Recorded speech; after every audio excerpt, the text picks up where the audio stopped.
Hey everyone, welcome to another macro photography video, or I guess it's a macro video because I'm not doing photography today.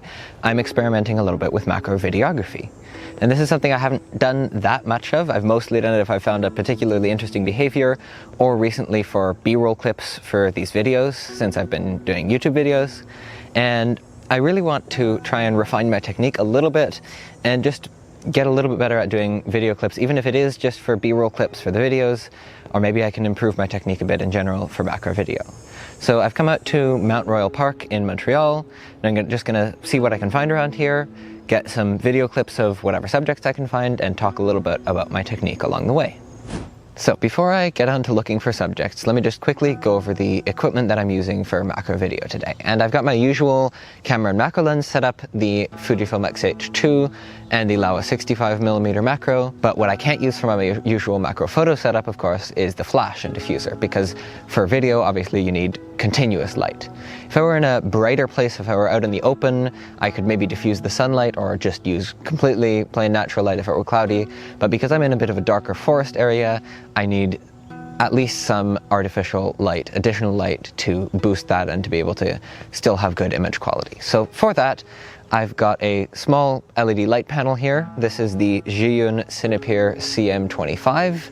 I've used various little LED light panels for macro video before. To be completely transparent, Zhiyun have sent me this one to test out, but they haven't paid me at all for this video, so I'm giving my completely honest opinion of the product. And the nice thing about any little LED light panel for macro video is that because in macro your subject is very small, it's just a small point, I can put the light right up close to it, the light panel, and it still almost surrounds the subject. So you've got very soft lighting, soft shadows, and it's much better using a small light source right up close compared to a big light source from further away, which of course is also a possibility, but I personally really like having this. I can just hold it in my hand, put it right up close to the subject, and then I've got nice soft lighting without carrying another big thing with me out in the field.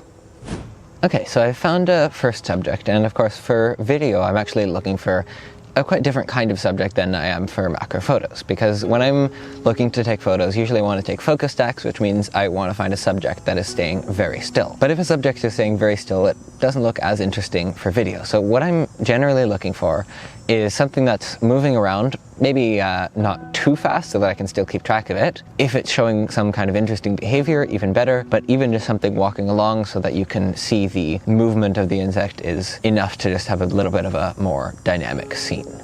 And as far as video settings go, I'm shooting in 4K just to have a little bit more playing room, since my videos currently are 1080p, and then I can crop in a little bit and also just have a little bit more detail on the insects. And I'm shooting at 60 frames per second so that I can slow the video clips down to half speed, because often insects and spiders are moving very fast. So if you just slow it down even just to half speed, it already gives a little bit smoother motion, as well as smoothing out any minute shakes that I make while moving the camera. So I have found here, there's a few very small wood lice under this log, and I'm just going to turn on the light first. There's just these dials on the side, which you can spin up, adjust the brightness. In this case, I know that I need pretty much the maximum brightness. And of course, you could use a tripod or something for macro video. In my case, just to keep it with my usual style, I'm gonna try and do everything handheld to fit my style of shooting photos a bit better. And I like the flexibility of being able to move along and follow a subject. So I'm just gonna try and get a little clip of the wood lice like this.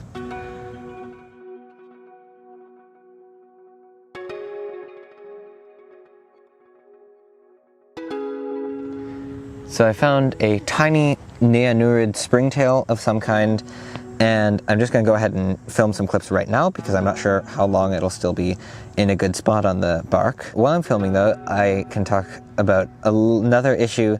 Like I mentioned, it can be a little bit shaky shooting handheld, and I do have optical image stabilization turned on, but I usually keep digital stabilization off in camera because I find it a little bit jerky in the camera, and I often just stabilize in post in DaVinci Resolve.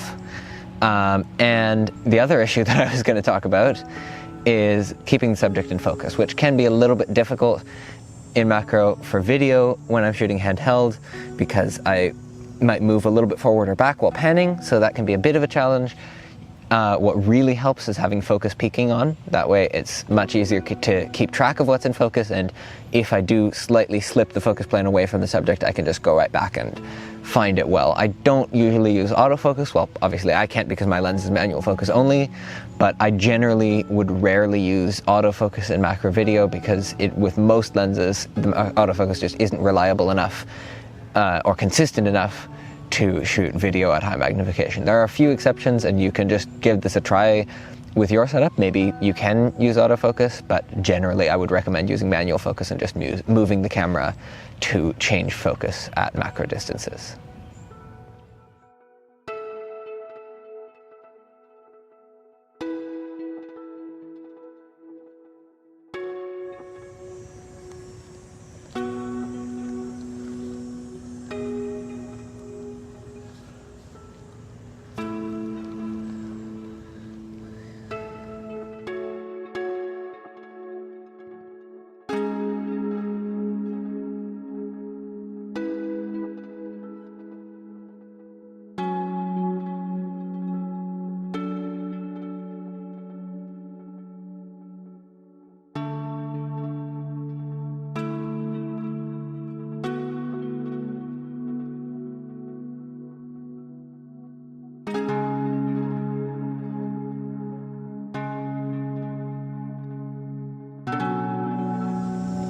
Okay, so to talk about this specific light a little bit more, it's quite simple on the outside. It has two dials on the side, one for brightness and one for color temperature. And this brings up one of the small annoyances I've had with the light so far, which is that the color temperature dial spins smoothly and is quite easy to accidentally jostle and change the color temperature by accident. And I get why it changes smoothly, because for certain kind of things you might want to change the color temperature dynamically in a shot. For me, I wish it were a little bit harder to turn, or there was some way to lock it in place, because I found I've accidentally changed the color balance a little bit, which of course it's easy to fix in post, but just a small little thing. What is really nice about the light though is that at this very compact form factor, it has a built-in cooling fan. So it's very hot today, and the light isn't even the tiniest bit warm because the cooling fan keeps it nice and cool. So I don't think you would have many issues with this overheating even while using it for a long time. The battery, I've found it's already a little bit low on battery after using it today for not that long. So I would definitely say if you're shooting outdoors, it's good to have a power bank with it. It can be used while plugged into a power bank or to a power supply with USB-C, so that's not a big deal if you have a little portable power bank. But I do find that the battery has been run down fairly fast since I've been shooting at full brightness the whole time, but I don't think that's a really big deal. Otherwise though, I've been enjoying the light, and it also has this nice diffusion panel that comes with it, which I've just left on the whole time, because for macro I want the softest light possible.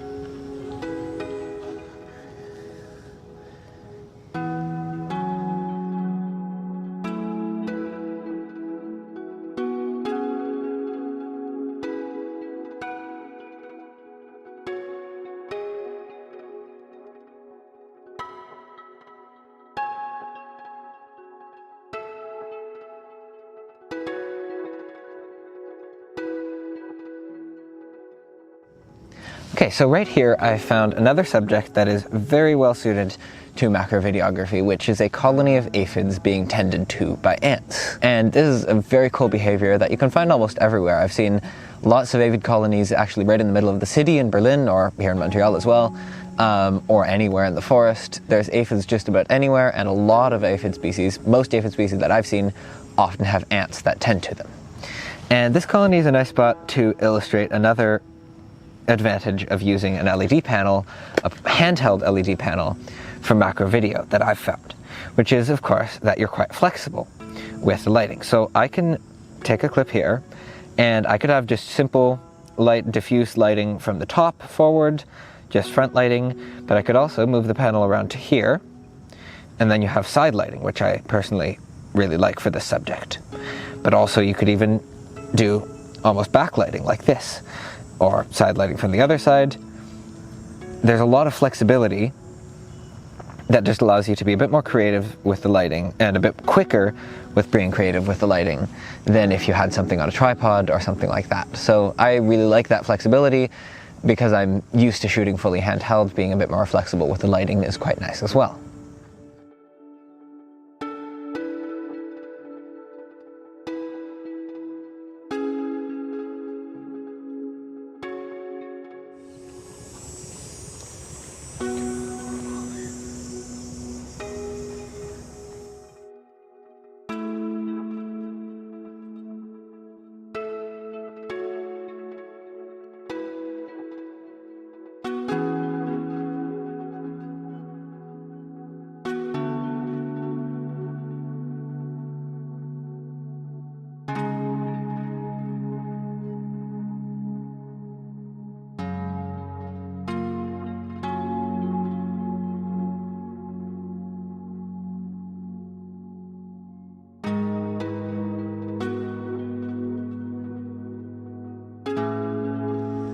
Alright, so I really enjoyed experimenting a little bit with macro video, and I found quite a few cool subjects, especially at the end you saw all of the different pollinators on those white flowers, and I hope I got a few interesting clips at least.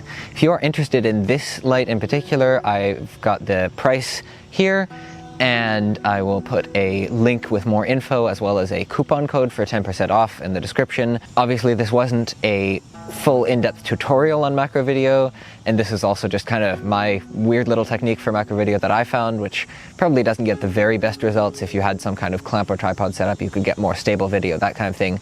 But I still hope it was interesting and you could pick up a few tips from here. If you do want a really in-depth tutorial on macro video, I can highly recommend. There's one on Laowa's own channel by Jamie Hall, which is really good, as well as one from Stuart Wood, which also goes much more in-depth on the settings and technique for macro video.